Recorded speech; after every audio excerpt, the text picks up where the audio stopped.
Hello, everybody out there. This is the Real Short Box. My name is Donald. My name is Dr. Kevin. And my name is Kim. And we are here today. We're going to talk about some ridiculous things. Just ridiculous characters, ridiculous comics, just ridiculousness. I do want to, before we get started though, I want to discuss something that I feel needs to be said.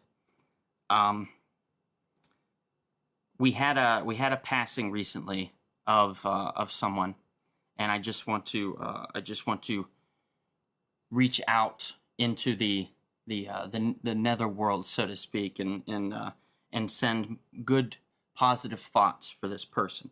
So I brought some good luck matches, my Mystic Museum spell candle, and a picture of the gentleman that I'm speaking of. This is Fabian. Fabian Yeah. Yeah. His career sadly passed away many years ago because he's a horrible writer. And I was kind of hoping if I did this for him, it would somehow magically make him have the ability to be able to write and to be a good comic book writer. So Fabian, I'm doing this for you, sir. I have a picture of him here. Now, usually when you do a kind of spell casting, you have to use hair.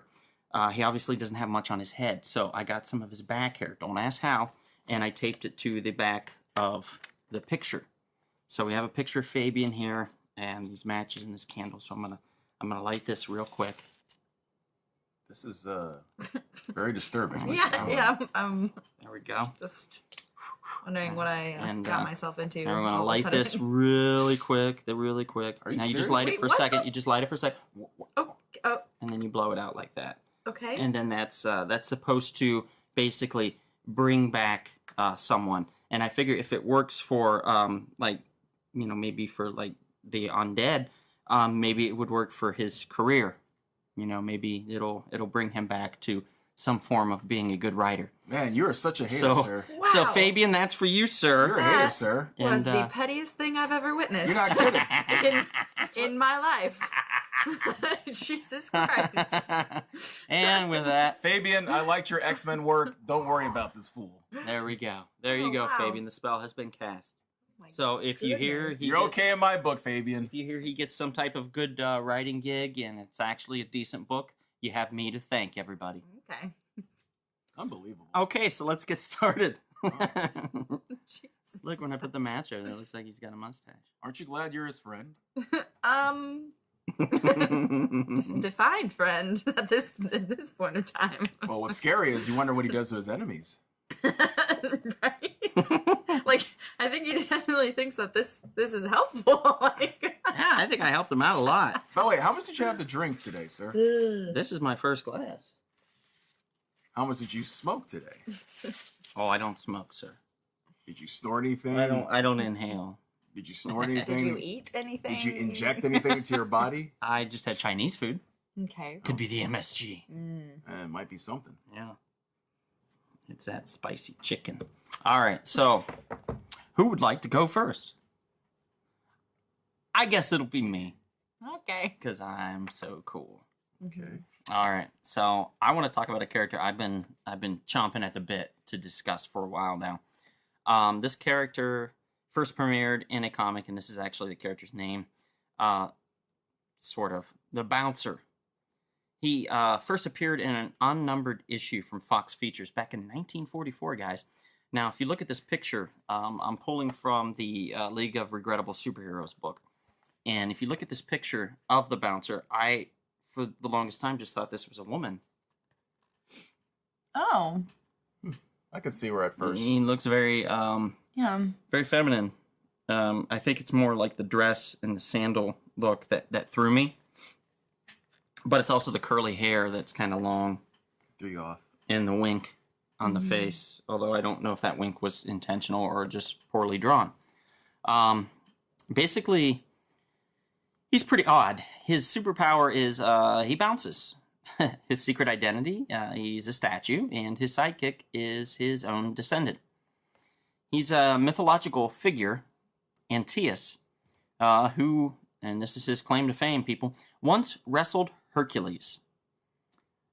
He not only draws his strength from the earth, as in the original legend, but he's also capable of rebounding from any fall like a rubber ball. So, yeah. Yeah, so not the best character in the world. Bouncer is a contemporary partner make for a quite spectacle. Antaeus the Elder remains decked out in purple toga and sandals he wore in ancient times, while his descendant, Antaeus Jr., apparently can't be bothered to change out of his work clothes. So it's, yeah, I don't, book of humor, thrills, adventure, and mystery. And I don't know why it says your favorite pinup. See, again, that's why it's confusing. You think it's a woman. So besides this character looking in I mean, your favorite pinup, I still don't get it, but besides that, he has a very bizarre set of enemies. Like, here's a great one. The glowworm. Mr. Lucifer, this is the best one. Mr. Lucifer is a circus clown who insists he's the devil. Yes. The bouncer had another interesting gimmick. He invited his readers to join him on his adventures. Youngsters were asked to send in photos and descriptions of themselves, along, of course, with parental consent, because let's not make this creepy.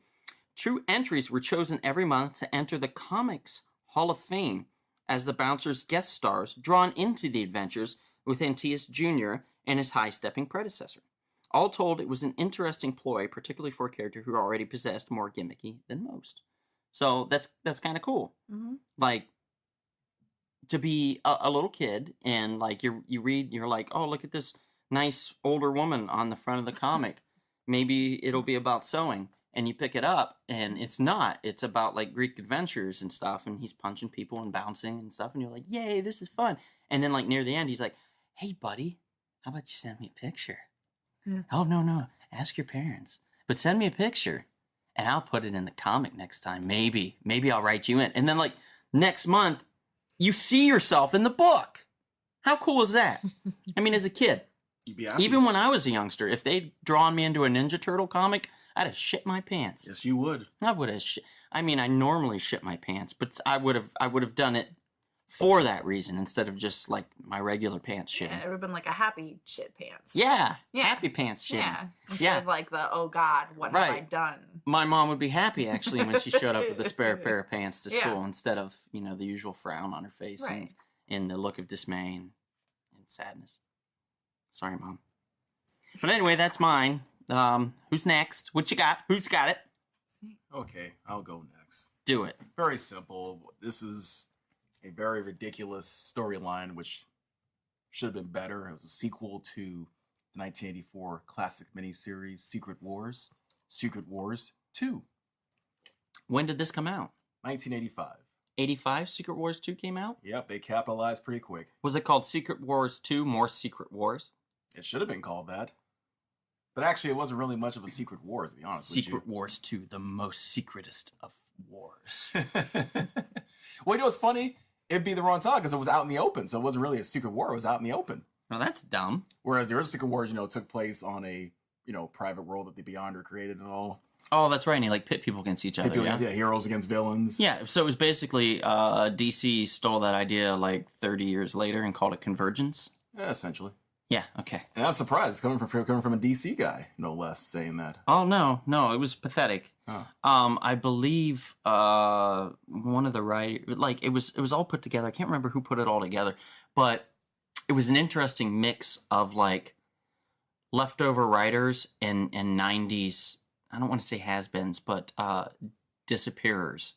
Like, a bunch of, like, for example, I'm not saying Scott Lobdell is a terrible writer, and I'm not saying that he disappeared, but he did kind of fall by the wayside a little bit. And that's because a lot of the books he was writing for the New 52 were pretty bad. They were not good books, and almost every single one of them got canceled. So, or he left and then somebody else took over the book. So he was kind of a fill-in writer. So he was one of the, like, he wrote a few of the Convergence stories, and then there were some of the other writers. One of the Kings, not the one that everybody likes, the other King, or King or Kling, I don't remember. But anyway, yeah, the Convergence was just a terrible, terrible idea, and they only did that because they needed something to fill space while they moved their offices from New York To Burbank. to, yeah, L.A. Exactly. But anyway, I'm sorry. Go ahead.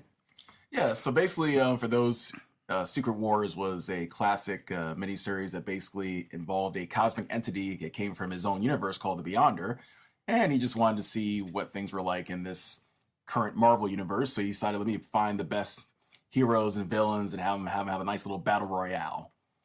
And it was an interesting storyline. Dr. Doom was able to get his powers, and you see Doom's face, nice and clean, without any scars. And eventually, of course, Doom was defeated, and the Beyonder, ended things.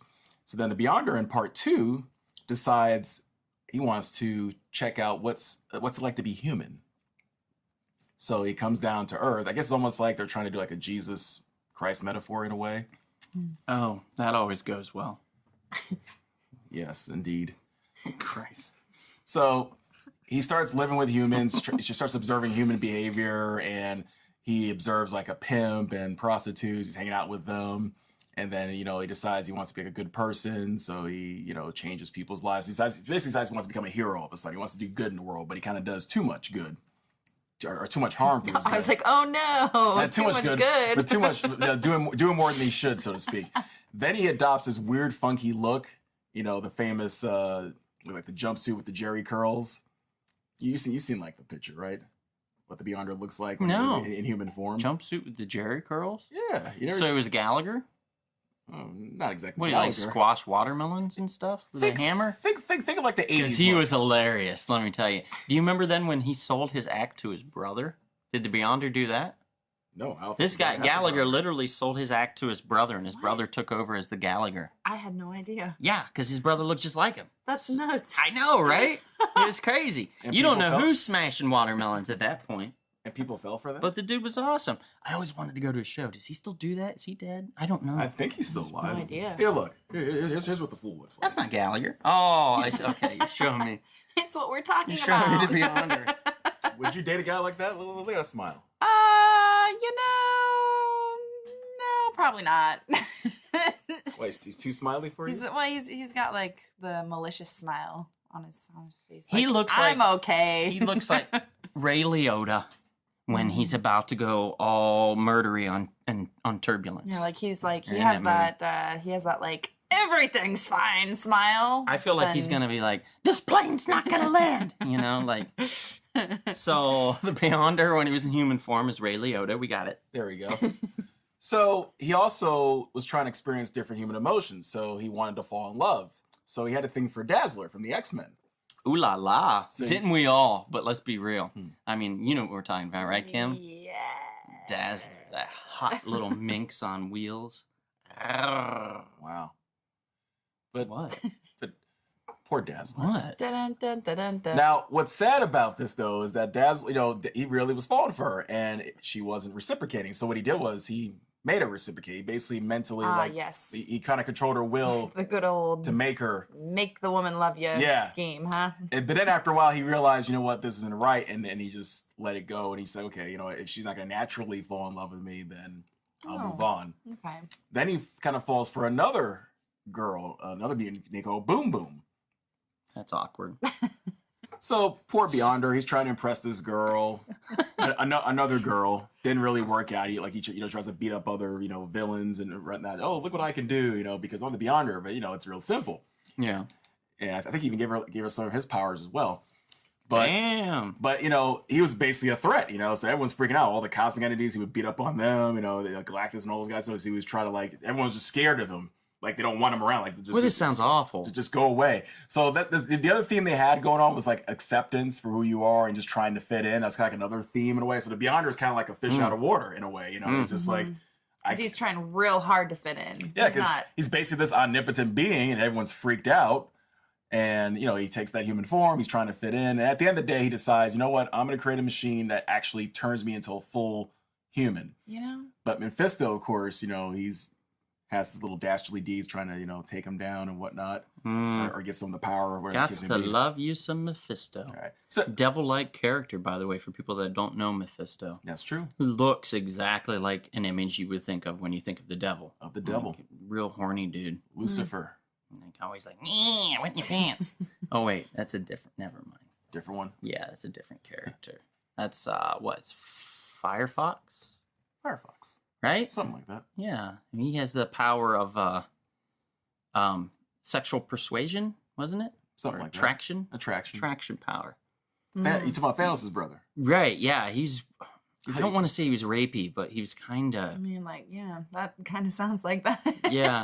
I don't know if anybody watches. Does anybody here watch The Orville? Mm-mm. I haven't yet, no. And I know this is going to date this episode because this will probably be canceled by the time it airs. No, they just got picked up for season 2. You're kidding. Oh, for a full run of the I season? think so. Oh, congratulations to The Orville. It's a very well written show, actually, surprisingly. I didn't want to like it, but I very much enjoy it. And this one of the more recent episodes here not too long ago, they did one where it was played by Rob Lowe. He played this character that his species goes into heat. And when they go into heat, wow, renewed for season 2. Mhm. Damn. And when they go into heat, of course, anybody that touches them is attracted to them. Mm-hmm. So, of course, Seth MacFarlane accidentally touches him too. And then wants to have relations with Blue Rob Lowe. He's blue, by the way. His color, not the act, but the color, Blue Rob Lowe. Anyway, it was just a very interesting idea, and it made me think of the Beyonder? Star Fox, right? Oh, Star Fox. Firefox. Sorry, Star Fox. Star Fox. Yes. Star Fox. Yeah, Firefox is just the search engine. Right. And then there's Foxfire, which I think is a James Bond video game from GameCube. You don't say. I think so. Or was it Skyfire? I don't know. Anyway, so back to Rapey McRaperstein. Yeah, so at the end of the day, the Beyonder decides to become like a full, real-fledged human. So he creates this machine, he tests it out, and then as he gets in there, the Molecule Man comes in, destroys the machine, and then he basically dies. And the Molecule Man takes his essence and sends it to another dimension, which creates the new universe. So remember those books from the late 80s, so that's where it comes from. Oh, wait. So what is it? Star Blazer? No, Nighthawk. Yeah, I think Star Blazer was one of them. Was the Nighthawk or something like that? Was Nighthawk part of it? Starbrand. Is Starbrand, that's it. Yeah, Starbrand. Starbrand is actually he just was popped up in the Legacy comic from Marvel. Really? Which was interesting. Yeah, he was fighting the I don't want to say Mexican Ghost Rider. What is his name? Robbie Reyes, I think is his name. Mm-hmm. I don't know why every Latin character that's in comics has to have the last name Reyes. Don't get it. It's like Jaime, right? Isn't Jaime's last name? Yep, Jaime Reyes. Jaime's, whatever the hell. That character's terrible. But this is one of Jim Shooter's last projects, this crossover with Secret Wars 2 before he was let go. Did he spur the creation of the new universe? Yes. Oof. Man, he really shit the bed there. Well, he probably just shit his pants and then laid in the bed, but still. Today's podcast brought to you by shitting in your pants. So, is there more? Is that it? That's pretty much it. That's it? Oh, damn. I mean, it's just silly. I mean, do you own a copy of this? I own a couple of copies of Secret Wars 2. I don't have all the issues, but I have most of them. Oh, okay. Did they collected it, right? They had to have. Yeah. But now, what's even sadder is they had all these different, like 33, I think they had like 33 other books. There were tie-ins. My God. So, of course, it makes it worse. If you really want to go hardcore with it, you have to go to Avengers, Yeah, see? Fantastic Four. I used to do that. That was me. Like with the when DC did the 0 Hour thing, I went all in. From New Entertainment or Entertainment, whatever it was. I can't remember. It was a. They used to have the magazine subscription orders, and they were big in like the 90s, and I think it was like 93 or 94. DC came out with this idea where they were going to. They had like 52 separate worlds, parallel worlds, and they were going to combine them all into one. And they were just going to bring back everything onto one planet. And they called it 0 Hour. And every issue that came out, like a new issue, was a 0 issue. So it was like the start. Sometimes it was a brand new character. Sometimes it was just resetting the character back to stage 1, where like it was a good jumping on point for everybody. Then the main series would start like 5, 4, 3, 2, 1. That kind of Yeah, it started with issue 5, I think, and then went and to then the cover, interesting enough, 4, kind 3, of 2, got more and more and more, whited out. Essentially. Yeah, you could see like the cover, and then the next issue was a little more faded, and then the next issue was a little so it's very clever. And they created a package deal, and they sold me on it. It was like $50 or something, $50 or $60. You got all like 30 or 40 of these issues, no joke, and they were all 0 issues. So it was all like a restarting the whole universe. And I was like, I'm so in. I'm going to read every one of them. And I did. To my credit, I read every one of them. Some of them are really awful. Like Anemia, I think was her name. It was a terrible comic. Some beautiful covers. Like I have one. I have a cover of her getting like injected by the Scarecrow for some reason. It was very odd, but it was a beautiful cover. Just creepy as hell. But these types of gimmicks that they were doing, they happened. They were created. I think Shooter was the guy, wasn't he? That basically did this. He created this type of concept. Yeah. Now, remember I mentioned something about the New Universe. One of the interesting titles that came out of the New Universe that Jim Shooter, one of his last projects before he left Marvel, was DP7. DP7. Yes, it focuses on a group of 7 paranormals on the run from a sinister medical facility. Oh. Created to deal with the booming paranormal population. Okay, so it's kind of like Runaways in a way. In a way. Before there was Runaways. Your boy Mark. Because they were all younger, right? Yeah. If I recall. Your boy Mark Grunwald was one of the creators. Okay. All right. He's solid. He's solid. They just brought back Squadron Supreme. Did they now? Yeah, Squadron Supreme. They brought back not too long ago. It was actually a very popular issue. They killed Namor. They beheaded him. Hyperion did. The Hyperion? Beheaded Namor, yeah. How could they do that? I don't know. It was dumb. But he beheaded him, and it was just like James Robinson was writing it. And James, I'm sorry, but your time has passed. I don't know why he writes these things now, but he really just goes for shock value, and it just doesn't work. But they put one of the characters from that DP7 in there, and his name was the Blur. Mm-hmm. He was like their Flash kind of like character that had super speed, and they called him the Blur because you could never see him, exactly because he was moving so fast. Right. He was a blur. Remember, there was an Autobot named Blur. Remember the micro machine guy did his voice. Yeah. Oh, from the movie, yeah. And the TV show. Was that a TV show? Yeah. Wait, was he the motorcycle? No. That's oh gosh. Who was that? That's Wreck-Gar. Okay. I liked him. Yeah, Wreck-Gar was cool. They had that Weird Al song. And they had the, the weird Genghis Khan type look. Yeah. It was Dare to Be Stupid. Yeah. Dare to Be Stupid. What did I say? No? Okay. That's good. That's good stuff, man. Yeah. Good soundtrack. Yeah. I mean, that's like one of your favorite movies of Transformers, right? Absolutely. Yeah, and that was a great movie. That was a great time for Marvel. All right, so around that time as well, though. Segue. They created NFL Super Pro comic book that was published from 1991 to 1992. It had 12 issues and 1 special issue as well. What was the special issue? What was so special about I don't know. I have no idea, but it was plus 1 special. So we're like all the famous NFL players in the issue. No, at the time it wasn't even that. It was centered on Phil Grayfield, an ex-NFL player who survives a freak accident and wears a near indestructible football uniform. Oh my God! Wow! And it was published adamantium shoulder pads. Who thinks that's a good idea? Who was like, "We're greenlighting this"? You know what? Like, what the fudge? I mean, maybe NFL was suffering at the time because they partnered with them. Yeah, so that's like true. maybe they're like, "Hey, football's not hitting." True. Joe Montana was coming towards the end of his career. Yeah. Well, maybe Bo Jackson had already gotten hurt. With they were promised at least a 13-issue run, and then they had to cancel it at 12, and they were like, "Okay, we'll do a special issue." God damn it, NFL.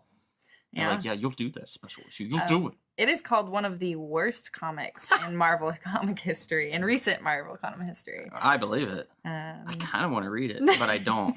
Kevin, can you read it and just tell me about it? Sure. Yay!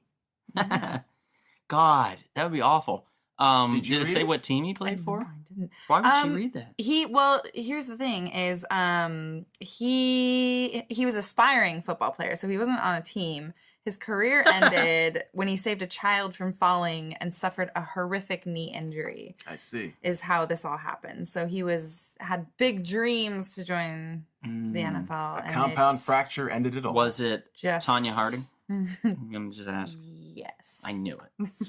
She came in. I think there's a movie about her coming out. There is. Yeah? Mm-hmm. That's With, exciting. Margot Robbie, yeah, right? Margot Robbie. Harley Quinn is going to be plays Tanya Harding. She was playing Nancy Kerrigan. Who cares? No, actually. It should be what's her face? Who is Molly, whatever her name. Sarah Polley. Sarah Polley. That's who it should be. You know who could have played Nancy Kerrigan back in the day? Who? Heather Langenkamp. Who? Nancy from Nightmare on Elm Street. Oh, you know who else is Barbeau? Adrienne Barbeau? Mm-hmm. So that's her name, right? Mm-hmm. Yeah, she could have played her.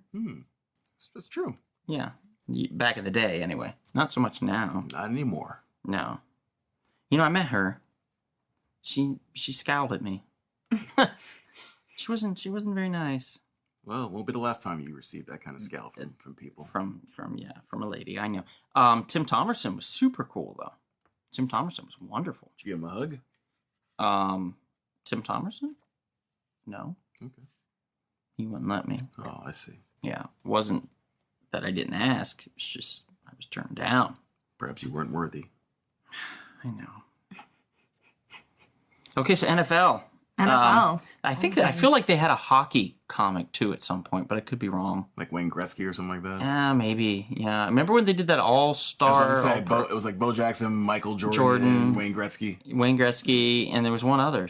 They're like the main three. Have you guys seen the 30 for 30? Well, there's the baseball one. 30 Who for was 30 the on baseball? Bo Jackson? Mm-hmm. Oh, that's awesome. It's so great. It's awesome. I love the Bo Jackson 30 for 30. I did not watch that one. Yeah, it's really great. It's awesome. I heard the Ric Flair one's I was amazing. about to say it. I heard that too. Watch that one. People told me that they were crying. They said it was so powerful. Really? Yeah. I want to pull that up right after this.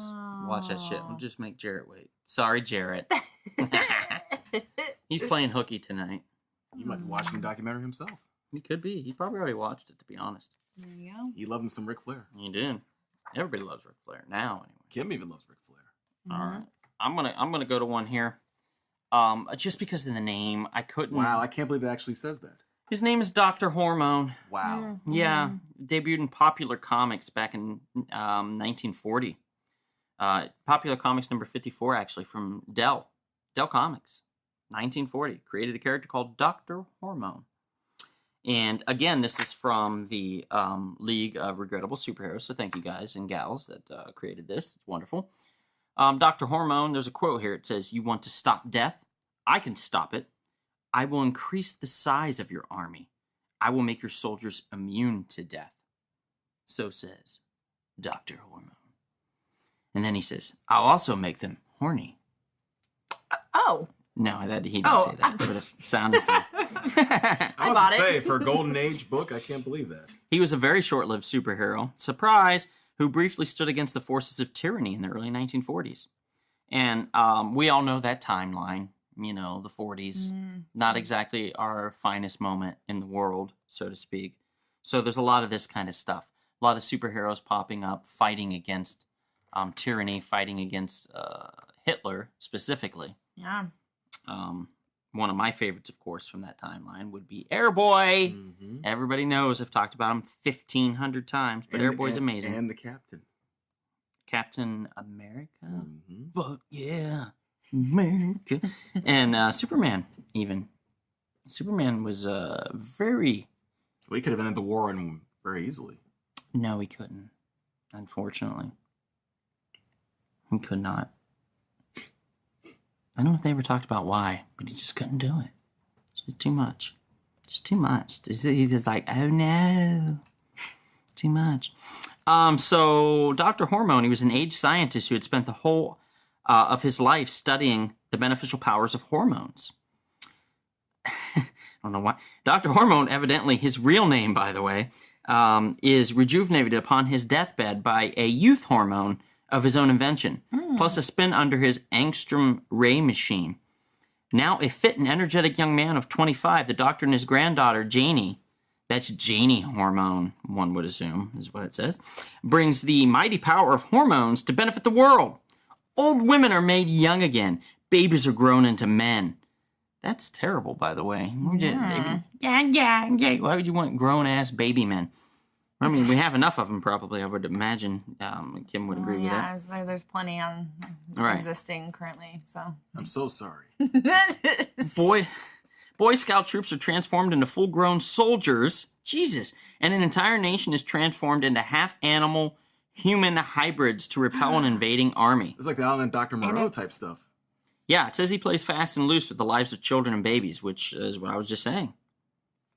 sounds like Animorphs slightly too. Yeah. Remember that? Many other heroes would be proudly celebrated by a caption describing how he experiments on a dying infant.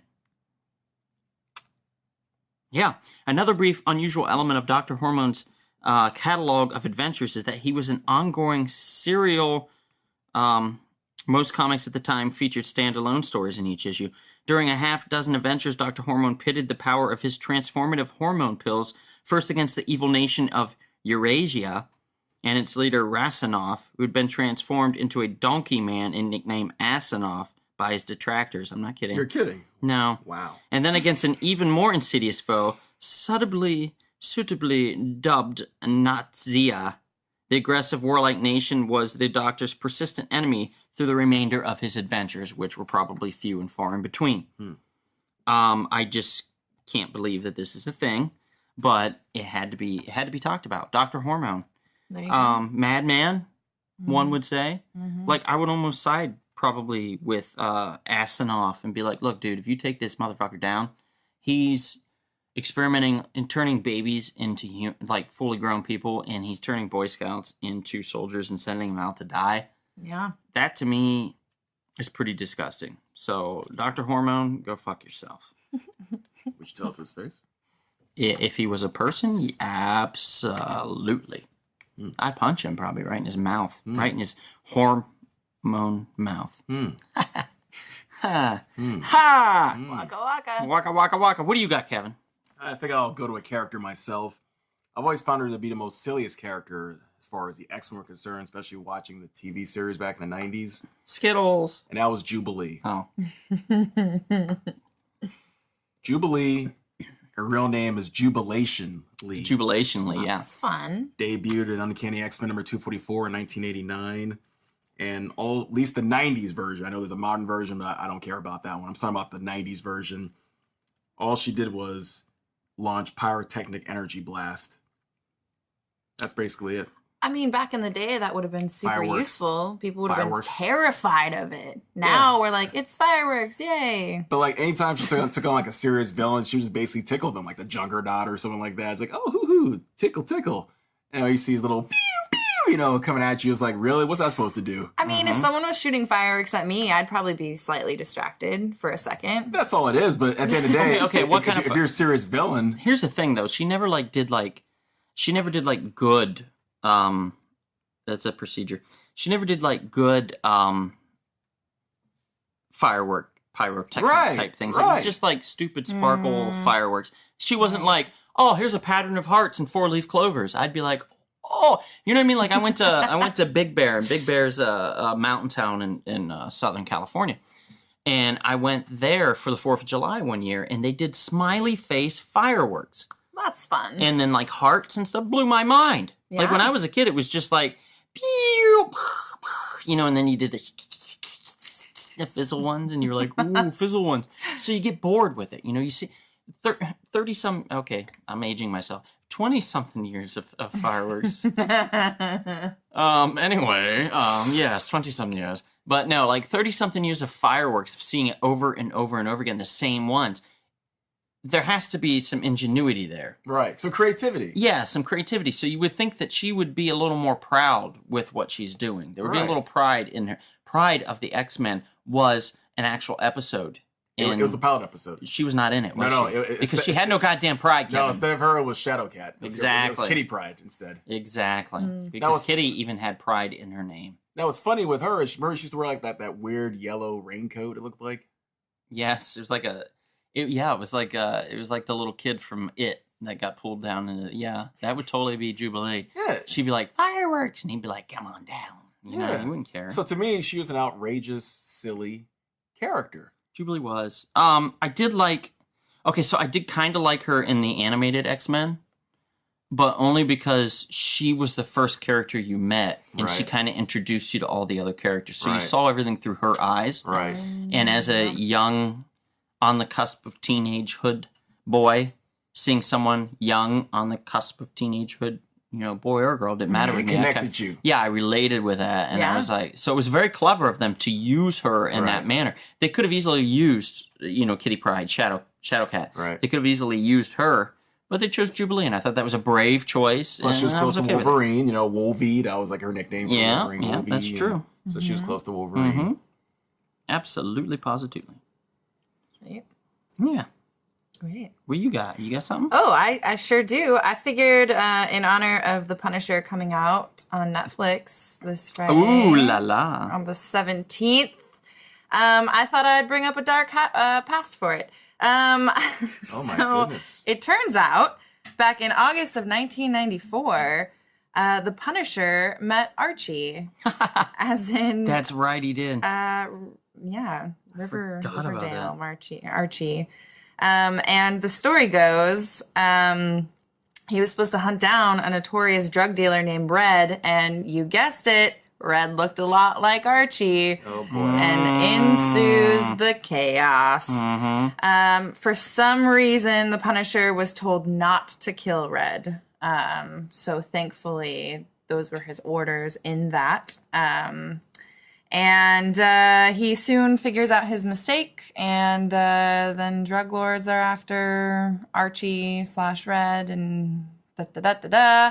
Surprisingly, though, this did very well at the time. It did. It was quite successful. Surprise Punisher didn't massacre all of Riverdale. Well, because he was told not to. In this specific mission, to not hurt anyone's feelings, he was told to, Well, also, I think it was more Archie than Marvel at that point. Yeah. Archie was like, okay, well, listen. In fact, the creator, the original, I don't know if he was the creator, but the guy that operated Archie for fucking ever, by the way, never wanted Archie to change. He always wanted him to be very innocent and very, I don't want to say vanilla, but very vanilla. It was a very boring character.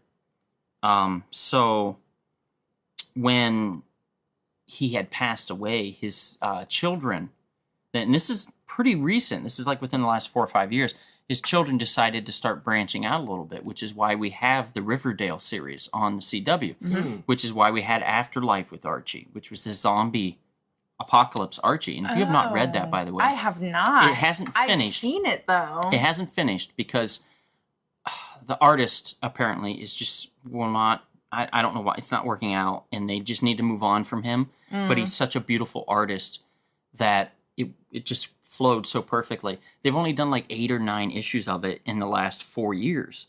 Wow. But they're so well done. Archie had a dog, right? Yeah. I don't remember the dog's name. I don't either, but it was a little But white puppy, right? I Like the teared little- up. Yeah, I teared up reading. They gave you the inside of the mind of the dog No. as he protected Archie from a zombie No. and died in the process. Save Master. Master, love me. Oh, love no. Archie. Stop. Love Master. Save Master. Bite man. Bite bad man. Oh no, and the man like bites and then he's like eating him, and the dog's dead, and then it zombifies the dog eventually. But it was just fucking heartbreaking. That's and you're super like, heartbreaking. that's just a dog in Archie. Right. First of all, I could care of a shit less of anything with Archie. The Punisher was coming, I was like, good, kill them all. Right. But Yeah. like for that to happen. But in fact, they did recently also, they did Predator versus Archie. Yeah. That was bloody as fudge. What? Yeah. Yeah, they did Predator. I don't remember if it was Yeah. Betty or Veronica, but he pulled out the head with the spine attached. How of did Archie Comics approve of that? Exactly, that's what I'm saying. Like the new people behind the Archie comics was like, let's get a little bold. We don't have like a shit ton of characters here. Let's have some fun with it. Let's do some crossovers with people that want to do crossovers. Let's make Archie relevant again. Let's make him more adult. Let's make a teenage Archie. We can still have the children's Archie, but let's make something for teenagers. Let's make something for adults. So then you had Riverdale, and then you had Afterlife with Archie. So you had all these versions even Jughead, now I think he like turns into a werewolf, which is a most recent story. Mm-hmm. So they're like doing a lot of fun, creative things with the Archie world, which is very clever. And I think all of that stems from the first time they dabbled with that kind of stuff, which I think was the Punisher one, Mm-hmm. the Archie versus Punisher. Yeah. So it's very clever. I was very impressed with that. Wow. Yeah. How about that, huh? That's some powerful stuff. I know. Very powerful stuff. You want to know about something else powerful? Yes, Oh, please. tell us. All right. Well, I'm going to talk about a character that's near and dear to my heart, and particularly because I did find this comic book, and for $6 now own this comic book. This is called Fatman the Human Flying Saucer by a company called Lightning Comics. Back in April of 1967 it came out. This is a story about a chubby white man in a green jumpsuit with a white cape, much like Captain Marvel's cape. And when he runs kind of fast, he can turn from a fat man into a human flying saucer. Sweet. It doesn't make much sense, but it's Yeah. it's interesting, and I'll get into it here. Fat Man, one of his favorite sayings is, "Sorry, boys, but the scales are weighed in my favor." Mm. Weighed. Get Right, it? yeah. It's a fat joke, yeah. Yeah. Again, this is from the League of Regrettable Superheroes, so thank you, ladies and gentlemen, for that.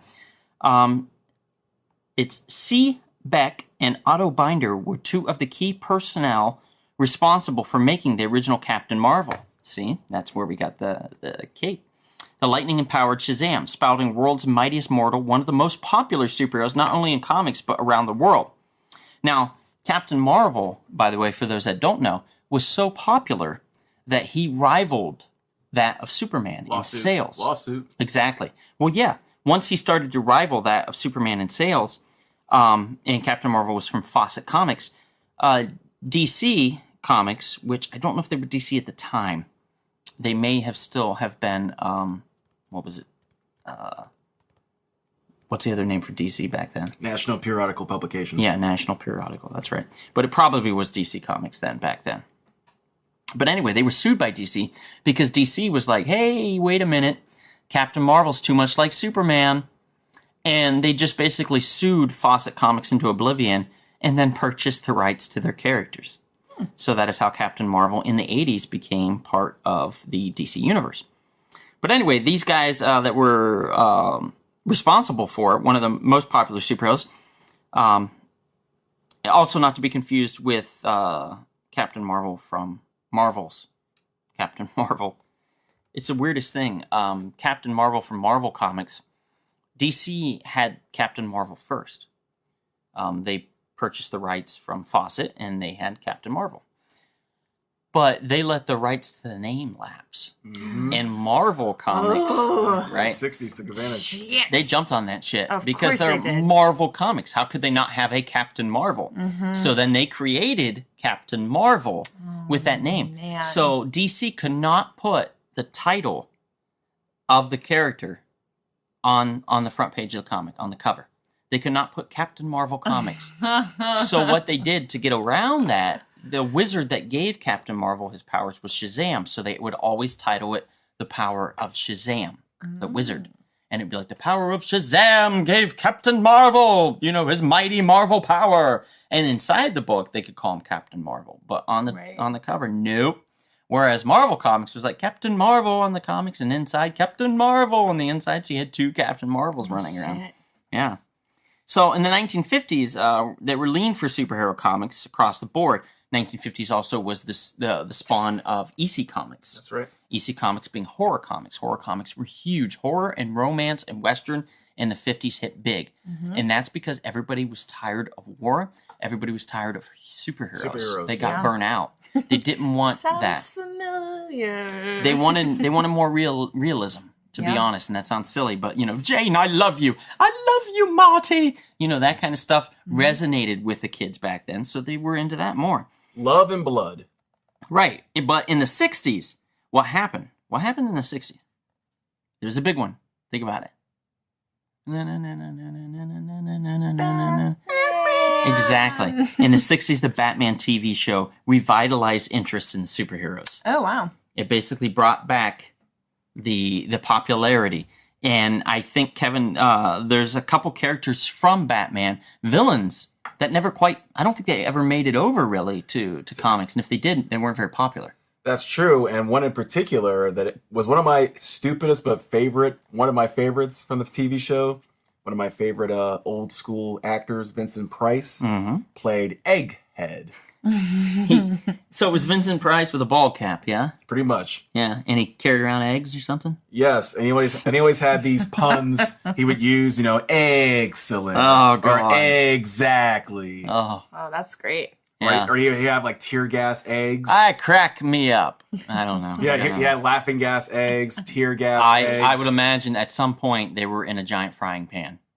Pretty much. Yeah, okay. Yeah. That had to happen. Yeah, That had to happen. I mean, if you're, gotta at that point. Right. So with the revitalization of Batman, and superheroes in general, Beck and Binder, the creators of Captain Marvel, chose to reunite for another attempt to catch lightning in a bottle, as it were, of course. The result of their collaboration was the absurd Fatman, a plump but athletic character named Von Crawford, who was happy to spend his idle time indulging his many and varied hobbies and collections.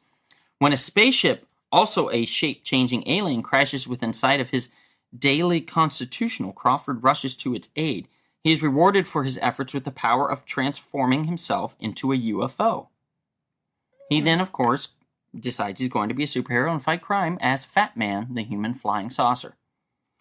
It's a very interesting book. It's actually it's quite a beautiful cover for those of you like myself that are very much into the history of comic books and the absurdity of some of the characters. But it just shows him, this little fat guy running with little boop, boop, boop, like dust clouds behind him. He's running really fast, and he just slowly turns into a flying saucer. And he just says, "Change to the human flying saucer," in order to fight evil, as one would do. So I would imagine if I could change into something, I would I don't know what I would change into. Okay, so that's a good question. What would you change into if you could change into anything, Kevin? Do you only get one? One. You only get one. You only get one. Change into like a... Yeah, what would you change into? Probably... Could be anything. All right. A shadow. Okay. Okay. I mean, I mean, what happens when you don't have the sun though? Or like, yeah, like that seems like that seems very generic. Okay. Get something better. Come on. Okay. A star. you just sit. Okay. That's your okay. No, that's cool. That's cool. What about you, Kim? We got Kevin the Star over here. Okay, so I love like the Animorphs books as a kid. And, okay. There always was that one guy that like was stuck as the Animorph because he never moved out in time. But I thought like it would be cool to change into animal. And I think like probably like the most useful would like be a hawk. Like you're a predator. Oh, okay. You can fly. Yeah. You can go places. I like that. So that would be mine. I got one. You changed your mind. I'd be a porcupine. Ooh. Okay. Porcupine. That's not bad. I was just looking up pictures of sexy animals on my phone, and a porcupine was on there. Think about it. You could be cute and prickly. Yeah. Yep. Well, yeah. Yeah, that's true. And no one can eat you because, like, oh man, if I try to eat that guy, it's gonna hurt. Yeah. That's very true. I think if I could change into anything, I would probably change into. Geez, that's a tough one. I would say I always loved the Transformers growing up, but I really also liked the Rock Lords, which were like GoBots? The GoBots. They were like, okay, so the GoBots weren't very popular, but I always felt like the Rock Lords. And I don't. And correct me if I'm wrong, but there was a movie. Yes. Okay, and I remember going to a theater to see the Rock Lords movie. Mm-hmm. It was like a Rock Lords movie. And it was, for me, it was so cool. There was a gold nugget, dude. He could turn into back into a robot humanoid, but then he could turn into a gold nugget. I feel like that would be very instrumental for me, especially right now, being a young man, very young man, in his early 20s. Yes. Yes. Established. Right. Who somehow Growing up- remembers all these 80s cartoons. You shut your whore mouth, Kevin. Growing up in Los Angeles here and trying to make it in the show business, I think that if I could just turn into a rock lord and that was a gold nugget and just like dust off a little bit of myself. Oh, I see. Okay. Yeah, on monetary reasons primarily. I but mean, like, I thought you were going to be like, here's a gold nugget, and then transform and, like, walk out. Like, no. Okay. No, I'm strictly for myself. I mean, obviously my friends would benefit as well. Like, especially if I could shit gold nuggets. Like, if I'd be like, they'd be like, shit your pants right now. And I'd be like, no, shit your pants. No, shit your pants. I need some gold. No. Okay, fine. Why not turn yourself into an ATM? That'd be even easier. That's a good point. well, man. That's not as creative, though. Yeah. I like the gold nugget, like- pants shitting gold nugget. By the way, I was wrong. Because you know what our sponsors today Yeah, are. yeah. It turns out that Egghead did have a couple of comic book appearances. Oh, really? Batman Shadow of the Bat issues 3 and 4. He's an inmate at Arkham Asylum. Oh, you know what? I always got that confused. I think it was a character Humpty Dumpty or something like that. I think I always got that confused. Childhood book. Yeah. Oh, I know, but they did it in comic book. And then also Gotham, Oh, right. Gotham Academy number 14. He appears as Professor Egghead. Because they did Tweedledee and Tweedledum. Mhm. Oh, Gotham Academy. So that's recent. That's very recent. Okay, fair enough. But there was another one too. There was like a King Tut or something like that, or what was his name? Another character from Batman? Yeah, from the TV series. Yeah, King Tut. It was a King Tut, yeah. They had Maxie Zeus in the comic books, and Maxie Zeus was amazing. Talk about a nutter. Okay, Maxie Zeus was just a character that was insane and thought he was a god. I like it. And he had a lot of money apparently and influence, and he would just be like, just pretend I'm a god. You know, I am Zeus. And the people were like, okay, Zeus, all right, we'll go do the thing. Yeah. You know, like, to me, that would be like, you know, you're working for a madman, but at least he's not going to kill you. So it's like working for the Joker, but not working for the Joker. You're working for somebody Right. crazy, but somebody that's not going to kill you at the end of the day. Yeah. They're just going to be like, I will no longer grant you with the power of lightning. You know, And you'd you're be like, like, oh, shoot. oh, darn, Zeus, okay, you know. And if you wanted to just bail, you'd be like, well, the guy's nuts anyway. He needs the help. Yeah. Zeus was great. Maxie Zeus was great. And I just picked up his first appearance here this year, actually. $50? No, it was a Batman family comic, and it was like $16 or something like that. That's it. No, yeah, that's it. It was well worth it. Well worth the price of admission, ladies and gentlemen. That one, prospecting-wise, I'm not going to say it's going to go up, but if you're a fan of like crazy Batman villains and characters, that's one to own. Anyway, that was that. Who's next? Do we have one more? One more in us? Yeah. Okay, hit us. So when I was searching, I found a character in the DC comic worlds called Arm Fall Off Boy, and I just really appreciated the name of that. Wow. Okay. His first appearance was in Secret Origins, Volume 2, issue number 46 in December of 1989. His alter ego is Floyd Belkin, and as you can guess, his superpower, or I don't know, ability, is he can detach his arms and make them into clubs, and that's what he has. So he uses them as blunt weapons in a time of terror, and that's it. That's it. That's literally That's all I it. got. That And is his power. I just really appreciated that he was called Arm Fall Off Boy, because that's what he does. So if you met a gentleman like that on a date, Yeah. how would you react?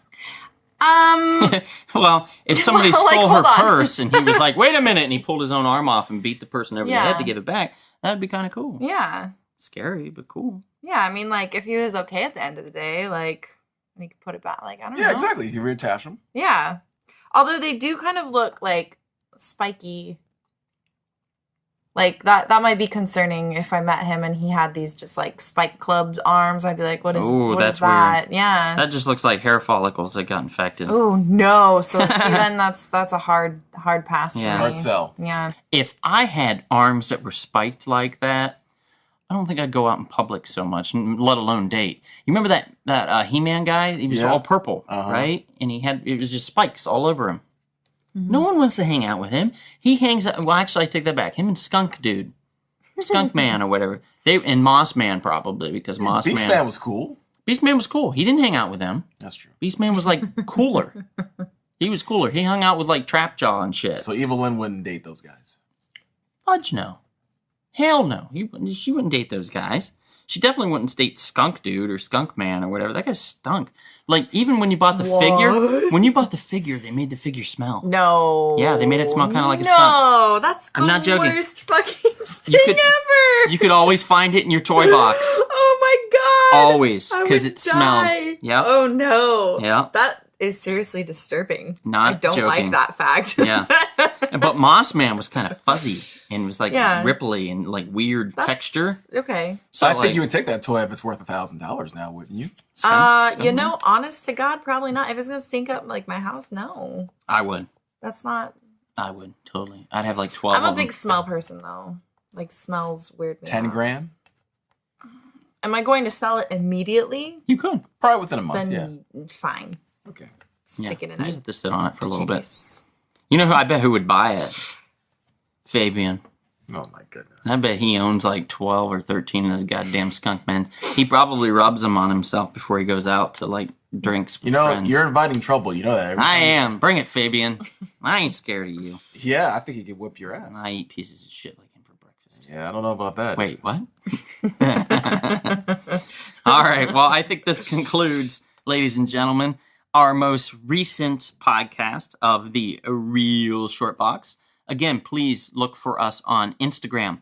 Look for us on Twitter. On YouTube. On YouTube. Well, we're delightful there. On Facebook and on Instagram. I said that, but that's okay. iTunes. iTunes works. Yeah, Twitter, right? I said that too. All the things. I wasn't paying attention. We're just gonna. I'll say it over again. Okay. So just find us, love us, take care of us, invite us into your home, cook us dinner. I need dinner, please. I'm so hungry. Ramen noodles. Ramen noodles. That's fine. Just cut up some hot dogs in it. It's a delightful meal. It's a treat. Anyway, with that, thank you for listening, and we will see you next time. And at the comic shop.